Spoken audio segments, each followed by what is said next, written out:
नमस्कार बच्चों, PW academy की आज की कक्षा में आप सबका बहुत बहुत स्वागत है। बच्चों मुझे बताइए, आपके घर में हर कोई आपको अलग अलग नामों से बुलाता है ना, लेकिन आप एक ही होते हो। तो क्या आप जानते हो ऐसे ही समान अर्थ वाले शब्द भी होते हैं। किसी एक वस्तु के अनेक नाम होते हैं, उन्हें ही हम समान अर्थ वाले शब्द कहते हैं।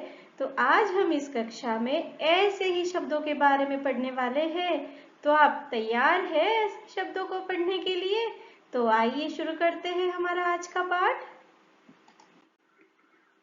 देखिए बच्चों, यहाँ पर कुछ चित्र दिए हैं आपके सामने।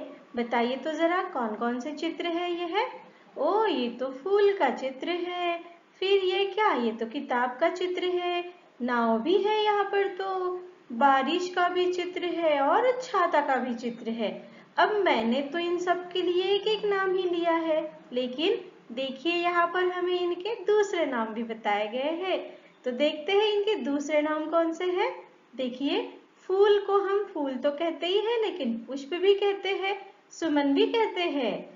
किताब को किताब भी कहते हैं और पुस्तक भी कहते हैं। ऐसे ही नाव का चित्र जो दिया है ना, उस नाव के चित्र के लिए भी दो नाम है, एक नाव और दूसरा नौका। ये क्या? बारिश के लिए भी दूसरा नाम है, बारिश और वर्षा। इसे तो हम बरसात भी कह सकते हैं। अब आई बारी छाते की। छाते का भी दूसरा नाम है। कौन सा? छाते का दूसरा नाम है छतरी। तो बच्चों, ऐसे ही चित्रों से हम परिभाषा बनाएंगे। देखते हैं समान अर्थ वाले शब्दों की क्या परिभाषा है। देखिए, जिन शब्दों का अर्थ एक समान हो उनको समान अर्थ वाले शब्द कहते हैं। अर्थात नाम तो अलग अलग होते हैं, लेकिन उसका अर्थ एक ही होता है, इसीलिए उन्हें समान अर्थ वाले शब्द कहते हैं। देखते हैं और कुछ उदाहरण। देखिए, सूर्य का चित्र है। अब सूर्य के लिए भी दो नाम है, एक सूर्य और दूसरा सूरज। आँख, आँख के लिए भी दो नाम है, आँख और नेत्र। इसे तो हम नयन भी कह सकते हैं। उसके बाद बारी आई अग्नि की। अग्नि को भी हम दो नामों से जानेंगे, एक नाम है अग्नि और दूसरा है आग। अरे, ये तो चंदा मामा का चित्र है। चंदा मामा को भी देखो दो नामों से बुलाया गया है। ऐसे तो उनके बहुत सारे नाम हैं, पर हमने यहाँ पर आपको सिर्फ दो नाम बताए हैं। कौन से दो नाम है? चांद और चंद्र। अब अरे बाप रे, इतना बड़ा हाथी! अब इस हाथी को भी दो नाम है। कौन सा है दूसरा नाम? हाथी एक, दूसरा गज। अब हम कुछ और नामों की जोड़ियां देखते हैं जिसमें समान अर्थ वाले शब्द है। वृक्ष, वृक्ष का नाम दूसरा क्या है? पेड़। हम वृक्ष को तरु भी कह सकते हैं।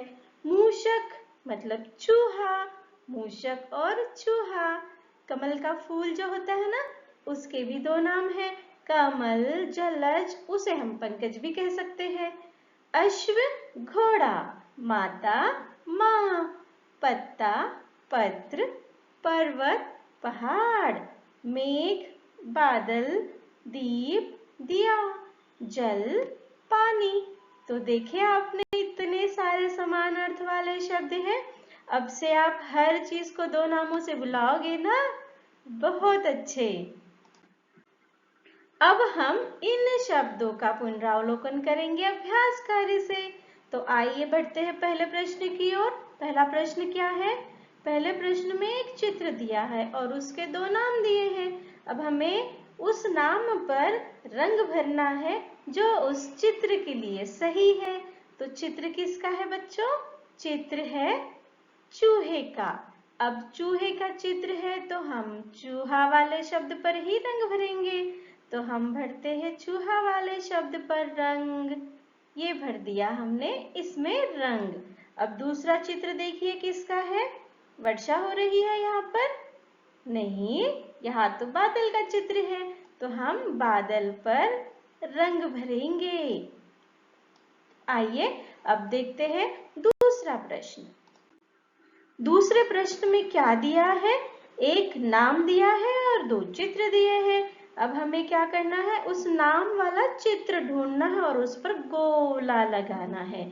तो पहला नाम क्या है, गज का। अभी थोड़ी देर हमने पढ़ा था, गज मतलब क्या होता है, घोड़ा होता है ना? नहीं, हाथी होता है। तो हम हाथी के चित्र पे गोला लगाएंगे। फूल का भी हमने देखा है, फूल का अर्थ क्या होता है, केला? नहीं नहीं, फूल का अर्थ तो होता है फूल। तो ये है फूल का चित्र। तो हमने इस प्रश्न से क्या सीखा, गज का चित्र और फूल का चित्र। अब यहाँ पर कुछ चित्र दिए हैं और कुछ नाम दिए हैं। अब हमें क्या करना है, चित्र को उसके सही नाम के साथ मिलाना है। तो देखते हैं पहला चित्र किसका है। पहला चित्र है चंद्रमा का। अब यहाँ पर कौन सा नाम है चंद्रमा वाला, ये तो हम चंद्रमा के चित्र का चंद्रमा के नाम के साथ मिलान कर देंगे।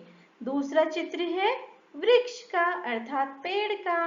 तो अब हम ढूंढेंगे पेड़ शब्द कहाँ है, ये रहा पेड़ शब्द। तीसरा चित्र है पत्ते का। अब देखते हैं पत्ता शब्द कहाँ गया, सबसे नीचे पत्ता शब्द है। अरे ये क्या, यह बच्चा बारिश में छाता लेकर जा रहा है, अर्थात यह चित्र किसका है, बारिश का। बारिश का दूसरा नाम क्या है, वर्षा। तो हमने वर्षा के साथ इसका मिलान कर दिया। तो बच्चों अभ्यास कार्य कैसा लगा, समझ में आया कुछ? तो इस प्रकार से हमने समान अर्थ वाले शब्दों का अभ्यास किया। अब ऐसा ही नया विषय लेकर हम फिर से आपके सामने उपस्थित होंगे। धन्यवाद बच्चों।